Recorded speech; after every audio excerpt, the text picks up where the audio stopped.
السلام عليكم البنات، نتمنى تكونوا بخير وعلى خير وخاكم على الفيديو في احسن الاحوال. غنشارك معكم ان شاء الله في هذا الفيديو سويسرو ناجح 100%.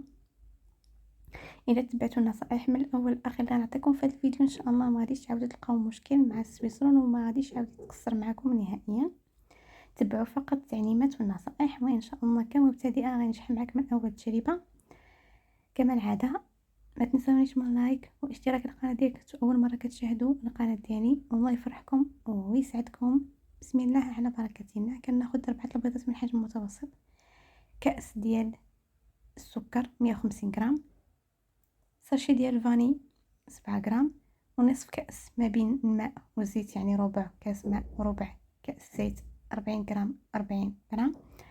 وبالنسبه للدقيق فهنا استخدمت كندير 100 غرام، ولكن حيت غندير لها الكاكاو فاني نقصت 10 غرام وضفتها كاكاو، يعني 90 غرام دقيق الابيض و10 غرام ديال الكاكاو انمر. البيض ديالي كنطربوه جيدا، ضروري يكون بحراره الغرفه، ضروري باش يطلع معنا بهذا الشكل هذا. كنكتب اي حاجه كيتكتب لي فوق سطح البيض هنا كنتاكد ان البيض ديالي طلع مزيان. كنقص الدرجه ديال الباتور لاقصى درجه، ومن بعد كنبدا نضيف الزيت والماء تدريجيا على شكل خيط رقيق، غير باش ينسجم ليا مع البيض فقط، باش ما يهبطش ليا البيض لمده 10 ديال الثواني وصافي، يعني دغيا. ومن بعد كنبدا نضيف الكاس ديالي ديال الدقيق على الدفعتين، يعني نصف كاس الدفعه الاولى اللي فيه ملعقه كبيره ديال الكاكاو وصاشي ديال الخميره ديال الحلويات. وكنبدا نطلع ونهبط بالفوي كيف كتشوفوا. طريقه سهله جدا، يعني انا غير مزربه الفيديو ولكن راني كنهبط ونطلع. كنبقى نسوس داك الخليط ديالي وكندير الدفعه الثانيه، ومن بعد كناخذ لاطه كندير لها ورق الطبخ او ورق الزبده اللي متوفر عندكم، ضروري واحد فيهم. ومن بعد كنحط الخليط ديالي في اللاطه. الفرن ديجا سخنته ملي بديت كنطرب البيض 180 درجه، يعني ضروري يكون سخون مزيان. من بعد كنبدا نسرح الخليط ديالي بسباتول بشويه باش ما يهبطش ليا البيض. كندخلو لمده 12 دقيقه. الجينوس ديالي انا 12 دقيقه كيطيب، 10 دقائق الفوق على نار متوسطه، ما طيبوش على نار مهيله. ملي كيطيب ليا كيف كتشوفوا 12 دقيقه، ضروري 12 دقيقه كيطيب. كنغطيه واحد اللي نديرو كنخليه يرتاح، ضروري الجينواز ديالنا يرتاح، ما تروليوهش مباشره. ملي كتروليوه راه صراحه كتعداو على الجينواز، خليوه يرتاح. كل ما ارتاح راه غادي تروليو معكم بكل سهوله، غير ما تخليوهش يطيب بزاف في الفرن، راه ملي كيطيب بزاف راه كينشف، وملي كتبغيو تروليوه كيبدا يتشقق ويتقطع، هذا هو السبب. يعني 10 دقائق ماكسيموم 12 دقيقه راه كيوجد الجينواز على نار متوسطه. هنا حضرت الكريم باتيسير على الطريقه التقليديه اللي كانت من قبل، يعني اعتمدت الحليب والبيض والنشا، زوج صفار بيض مع ملعقتين كبيرتين سكر وملعقتين كبيرتين النشا. كنضيف لها الحليب الساخن النصف الاول، ومن بعد كنضيف من بعد ما كنخلط الخليط كيف كتشوفوا كنضيفوا على النصف الثاني ديال الحليب. هذه الطريقه التقليديه اللي معروفه ديال الكريم باتيسير. الا كنتو غديروا كريم باتيسير ممكن تعمروه فقط بالمربى او كريم شانتي اللي متوفر عندكم. انا هنا درت ليه الكريم باتيسير. من بعد كنبدا نخلطها على نار مهيله.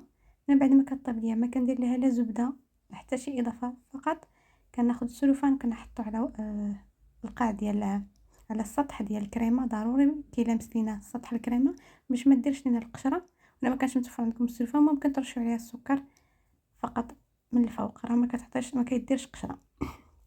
من بعد ساعتين باش ارتاح ليا الجينواز كيف كتشوفوا، ساعتين وهو كيرتاح ليا في الثلاجه. يعني ممكن ما كاين ما احسن انكم تخليوه يبات، يعني تصايبوه مثلا بالليل وتخدموا به في الصباح. المهم كل ما ارتاح الجينواز راه كيعطيكم نتيجه 100%. كيف كتشوفوا ما شاء الله راه ما كيتكسرش معايا نهائيا. هذه راه ارتاح ليا صافي، ما كنسقيه ما حتى شي حاجه، لان ملي كنضيف داك ربع كاس ماء وربع كاس زيت كيخلي ان الجينواز ديالنا يجي طري، يعني ما كيجيش ناشف نهائيا، لهذا ما كنحتاجوش نسقيوه. من بعد ما ارتاحت ليا الكريمه كنبدا نحطها على السطح ديال الجينواز، كنحاول انني نقادها صراحة من اللي كيخاف من هكا الجينواز ما كيصدقشني، غير توكلوا على الله وصايبوا، راه من اسهل الوصفات، راه حتى شي حاجه ما معقده، فقط كيبغي الخاطر ولا غيصدق معاكم. وبالنسبه اللي كتروليه ملي كتخرجوا مباشره للفران، ما تروليش، خليه حتى يرتاح، ما تخافيش، راه ملي غيرتاح غادي ترولى ليك بدون تشققات.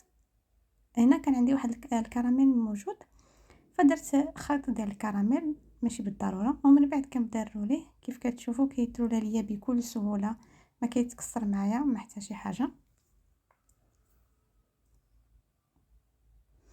صافي من بعد ما كيترولى ليا كنغطيه بالورق الطبخ، وكنحطو ضروري انكم تحطوه في الثلاجه يرتاح، ضروري ومؤكد، ماشي مباشره انكم تقطعوه، ضروري يرتاح.